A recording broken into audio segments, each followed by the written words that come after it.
Hi everyone, I hope you're all well. Welcome to week 3 for What is Policing? This week we are going to talk about policing within governance frameworks because governance is a pretty important part of policing. This lecture is a little bit longer than the normal ones that we will have, but we've only got one lecture this week as opposed to 2. So I figured it's probably better if I just knock it all over in one snap as opposed to dragging it all out for ages. Okie dokie. So we're talking about policing within governance frameworks. I'm hoping that by the end of the lecture that you'll know more about what governance is as a broad concept, how it's related to policing, and the importance of governing policing locally, nationally, and internationally, and the fact that it does happen on all of those 3 levels. Now, last week, if you remember correctly, we actually already defined policing. We talked about the importance of distinguishing between the police and policing work and things like that. Hang on, it wasn't last week, it was the week before. It was in week 1. Sorry, guys. The fact that it's generally focused around law enforcement and peacekeeping, but of course citizens are involved in it now, and the fact that it generally stands for a set of functions, processes that form a subset of organised forms of social control. So if you take that policing and you put it with governance, then that's what we're talking about today. And governance is a bit of a weird term. It's a bit of a slippery term, as I've called it on this particular slide. So I'm going to spend a little bit more time stepping through this than I am with policing, because I'm kind of getting the thought that everyone knows what policing is. I hope. Fingers crossed. Governance is related to the whole of the public sector as well as the private sector, and this includes policing services, of course. So the private sector is kind of separate to the public sector, but the public sector includes policing services. So the definitions that we have of policing governance and governance generally is they tend to be very broad. There's no specific definition of policing governance, as it were. Because the way that governance is done in different policing organisations can really differ depending on which context you're sitting in. So I've got one lovely definition here from Jones, who says they're systems of regulation and ordering that have developed in contemporary societies. These governing activities are dispersed through a network of agencies. So it literally happens across a whole bunch of different agencies. Now, this is probably less common in policing organisations. However, when we have a look at the week where we talk about integrity and accountability and ethics and stuff like that, you'll see very clearly that policing governance happens a lot outside of the organisation of police. So, for instance, civilians might have had a specific interaction with police. They make a complaint. That complaint's relates to their police officers and what they've been doing. So the police organisation takes that complaint and refers it to the Integrity Commission, for instance. The Integrity Commission then investigates that complaint and then reports back to the policing organisation. The policing organisation then reports back to that person, as well as disciplining the officers or sacking the officers or whatever it might be. So in that instance, when you look at governance, it's the police organisation, it's the civilians involved in governing the police organisation, and it's also the Integrity Commission over here, which is an outside organisation. So governance can be a little bit hard to define in police organisations, but it definitely happens across agencies. Another great definition that I've got of governance is from the OECD. It's the informal and formal arrangements that determine how public decisions are made and how public actions are carried out. And this happens from the perspective of maintaining a country's constitutional values in the face of changing problems, actors, and environments.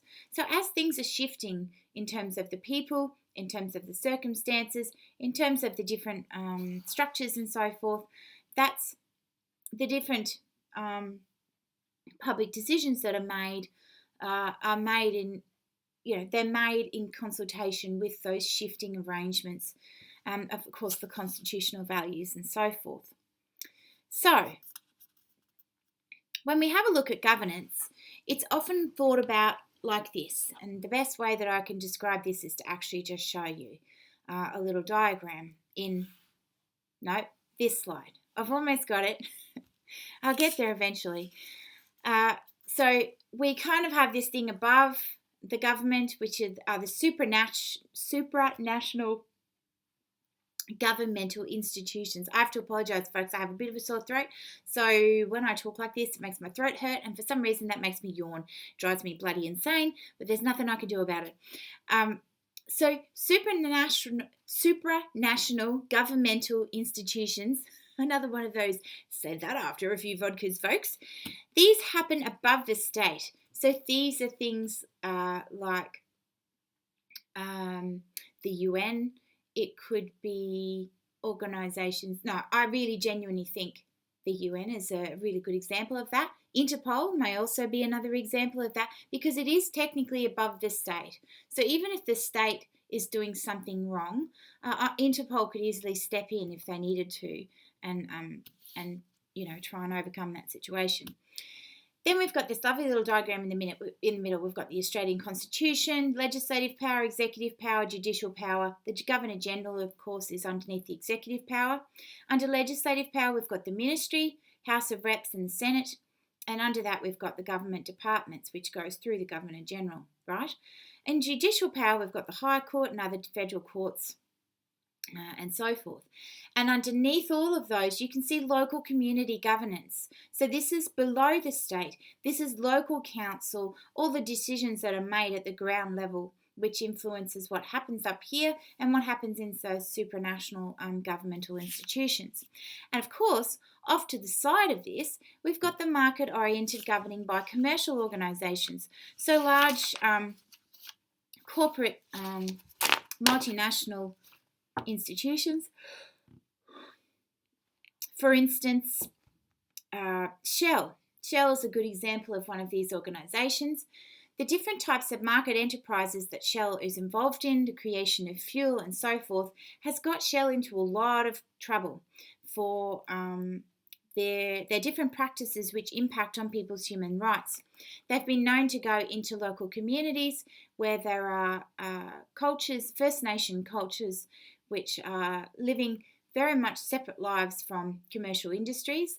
They go into those places, they put down a drilling rig and, mine oil out of those circumstances or gas without actually asking the people permission.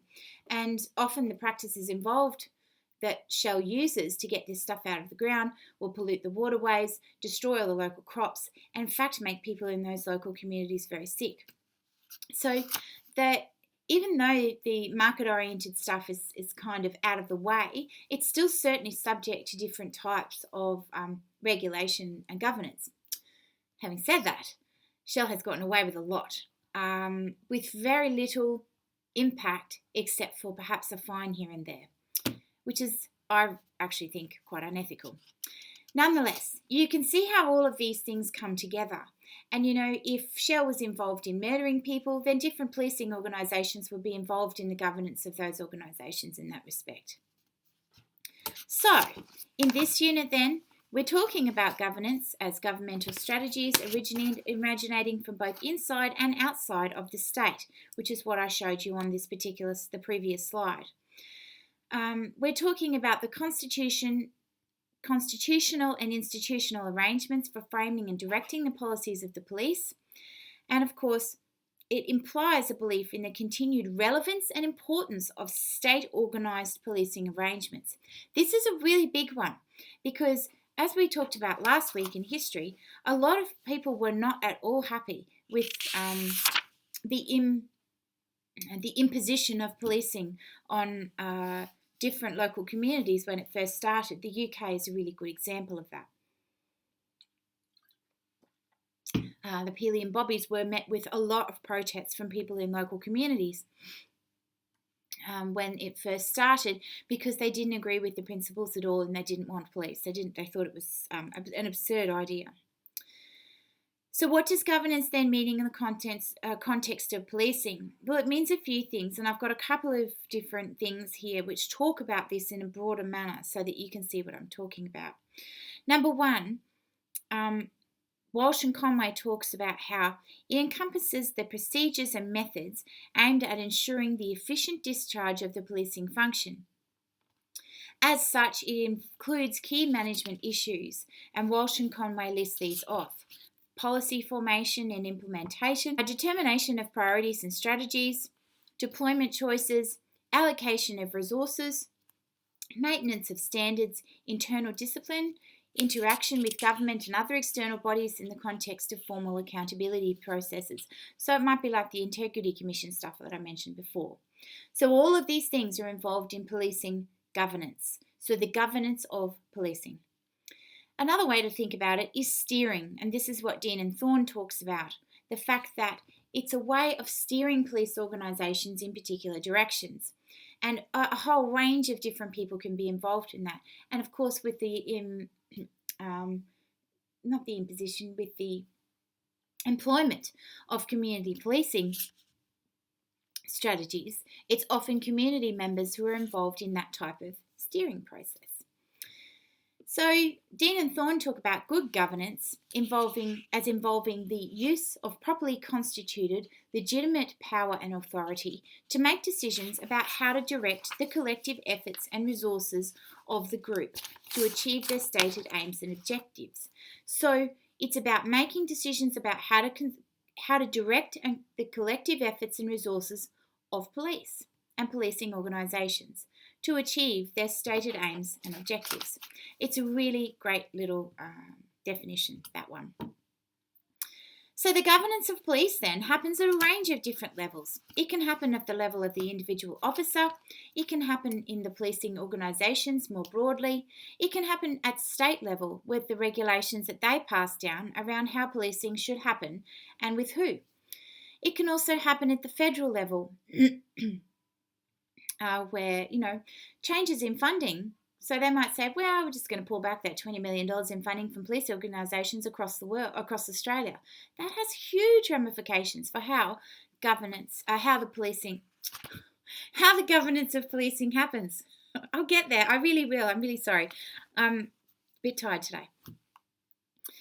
Of course, it happens at the level of national or cross-border policing practices. So this is happening not only involving federal level government governance processes, but also happening across jurisdictional boundaries and the type of governance and management that happens between different policing organisations in that respect.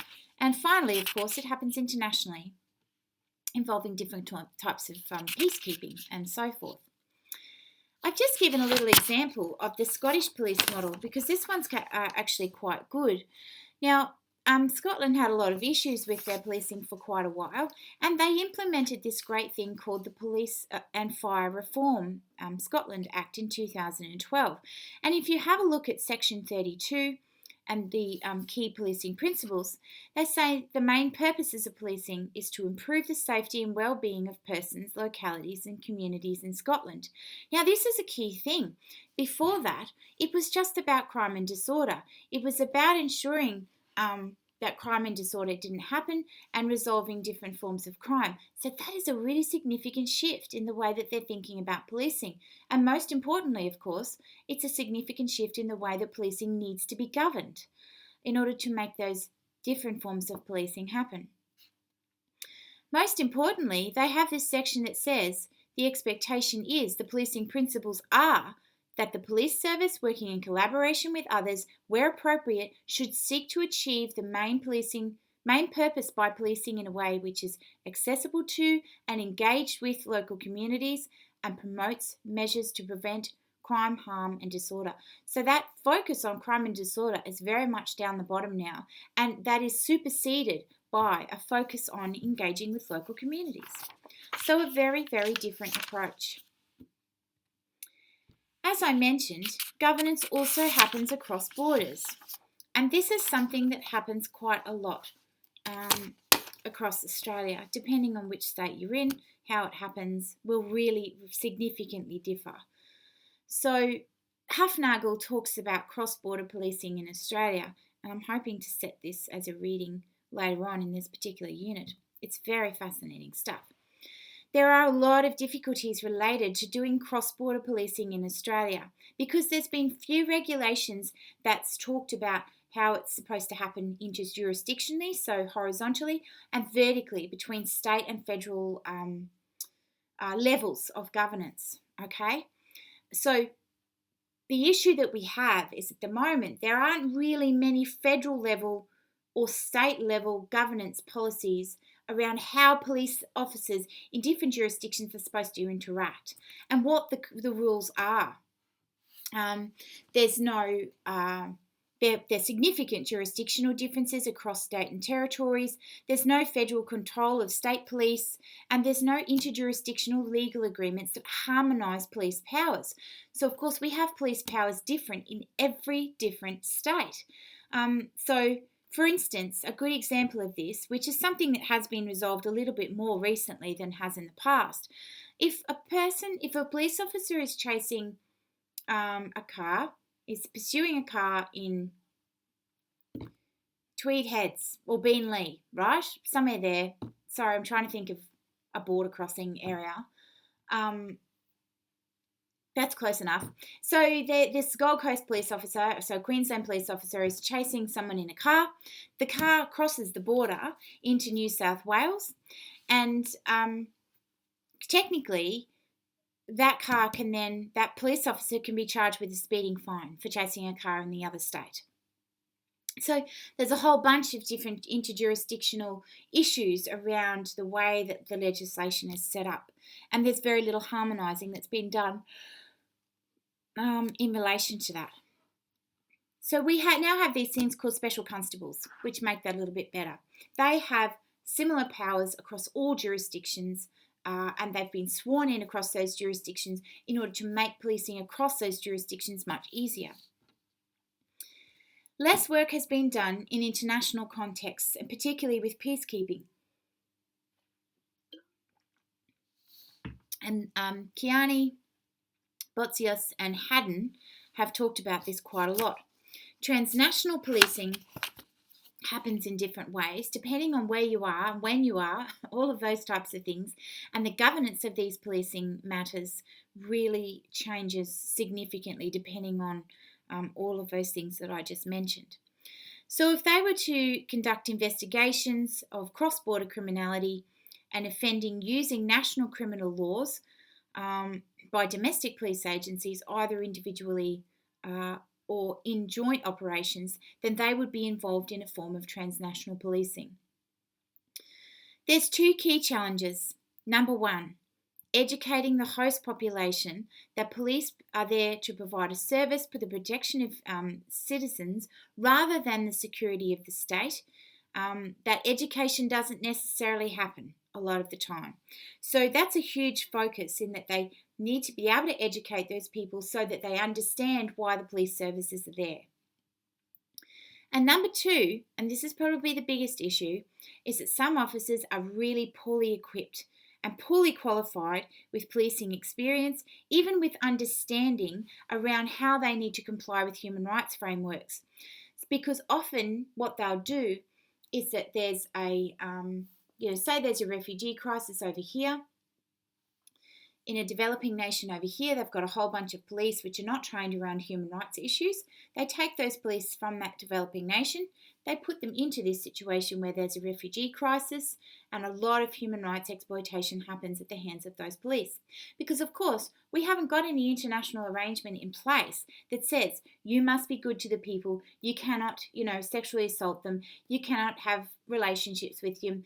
All of that stuff doesn't exist. So a whole bunch of stuff happens over here where these refugees are, precisely because these police officers, having been taken out of a developing nation, are not appropriately trained.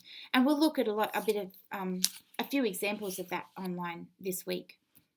So sexual misconduct is very common: rape, sexual assault, sexual exploitation, even situations where police have set up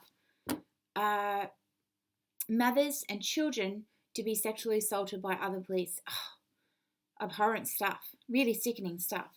And of course, because they're in a jurisdiction where no one has jurisdiction in those circumstances, they're not held to account. So often these police officers just get off with it. It's really quite disturbing. Okay, there's a whole bunch of ways of talking about different policing systems. And I like to think about it across a continuum.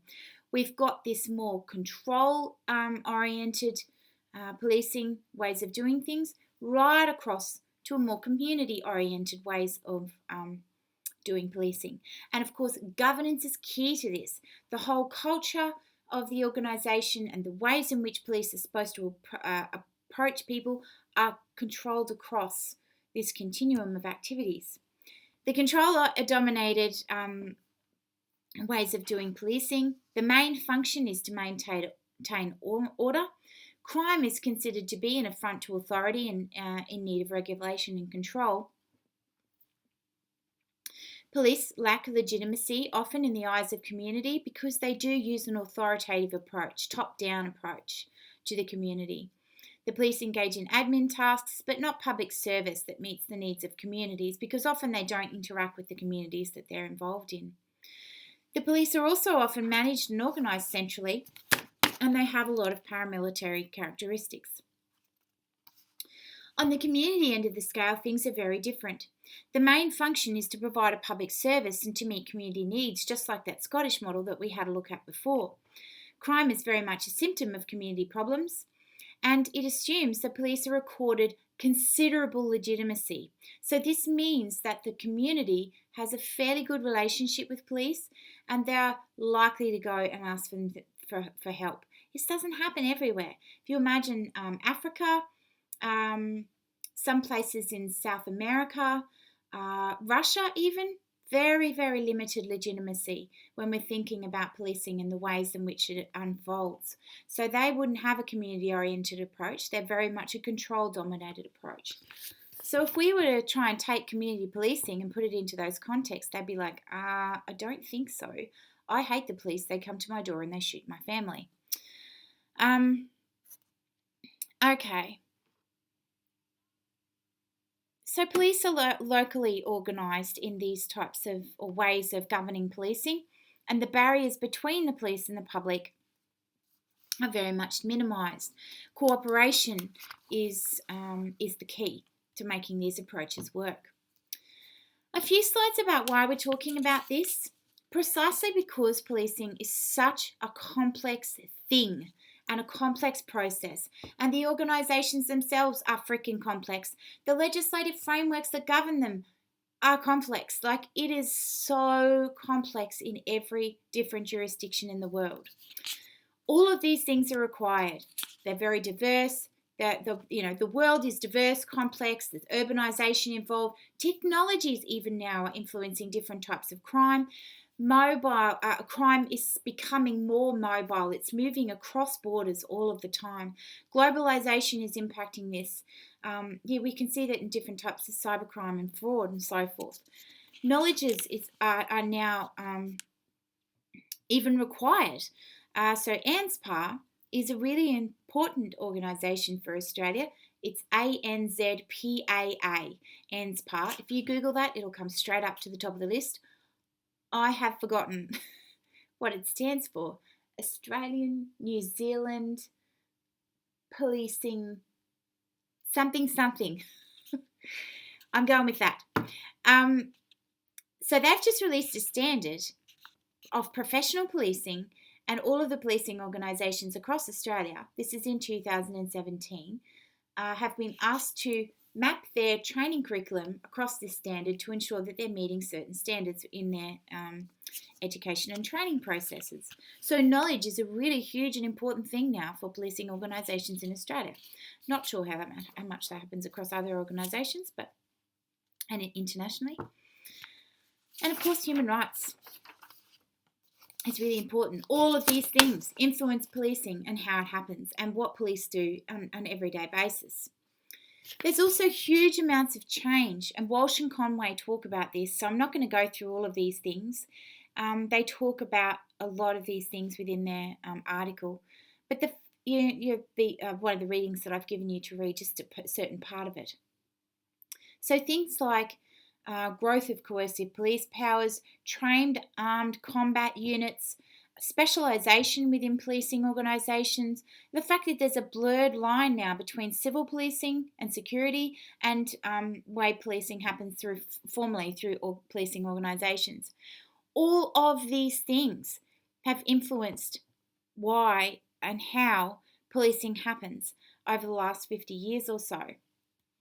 So that's another reason why we need to do this. More importantly, there is so much diversity in the ways that police services are structured and governed. So, for instance, in Sweden and Ireland, they have one centralised national policing force. In Japan, they have a centralised policing force, but it's divided into 47 local prefectures. They operate out of local police substations and in the city and then the rural areas, and they've got different names for them, which I can't pronounce because I'm a bit daft in that respect. If we have a look at the US, it's absolutely freaking mind-blowing, I have to say. So in the US, they have 6 levels of public law enforcement: federal, state, county, city, rural, specific districts. It's mind-blowing. In the federal level, they have 50 agencies, 49 state-level agencies with 58,000 police officers accountable to state governance.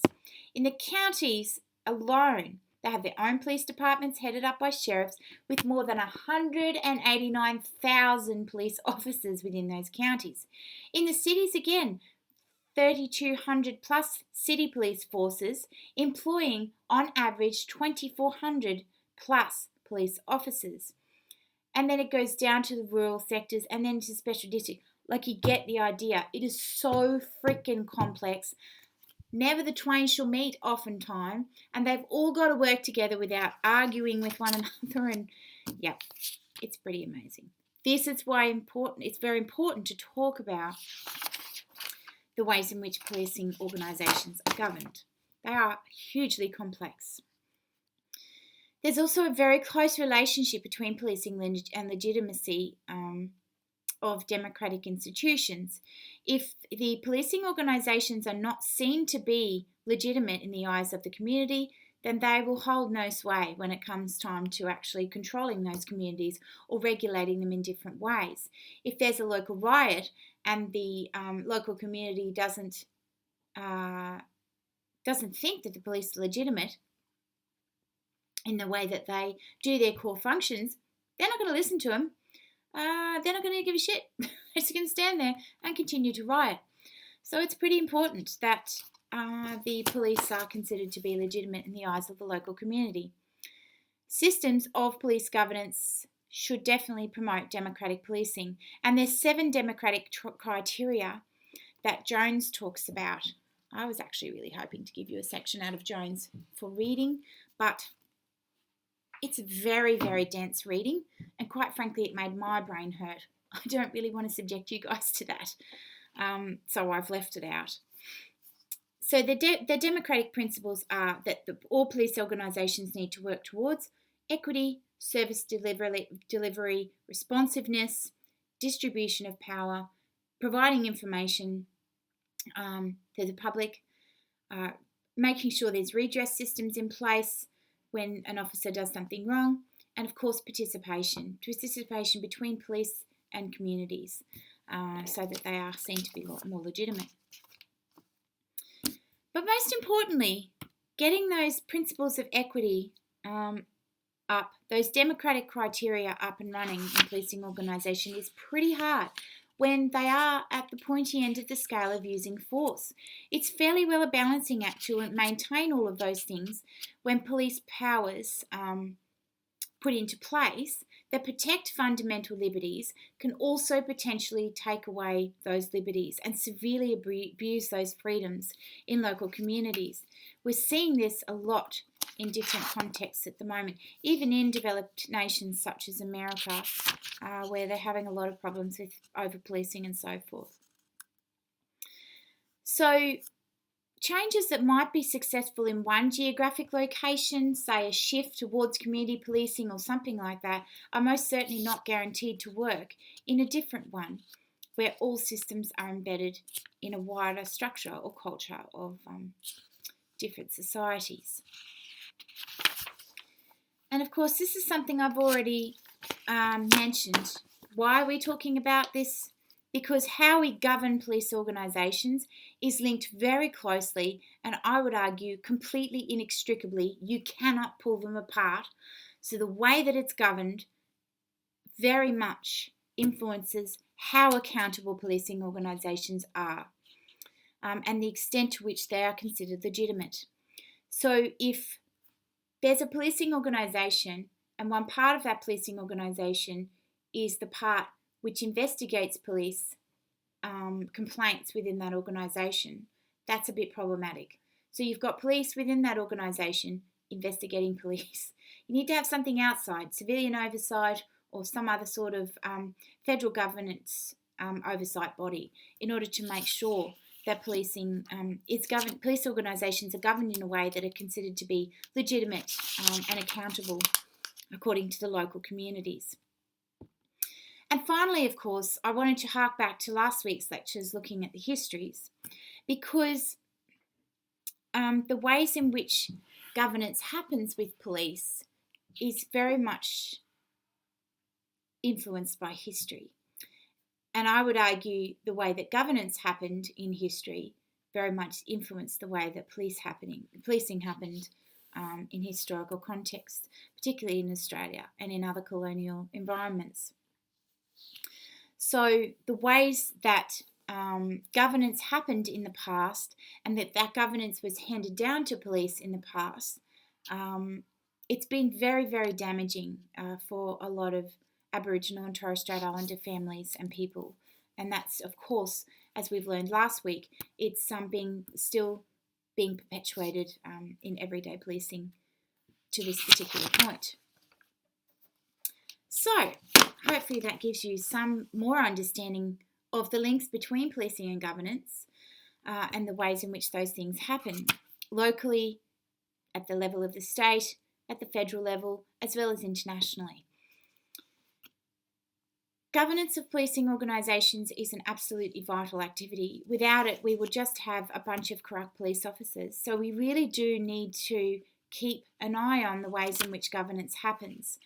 But we'll talk about that more when we talk about ethics and so forth in a couple of weeks. Apologies for the longish lecture. That is it though. Thank you so much for listening, and I will chat to you all again next week and in the lectorial. See you later.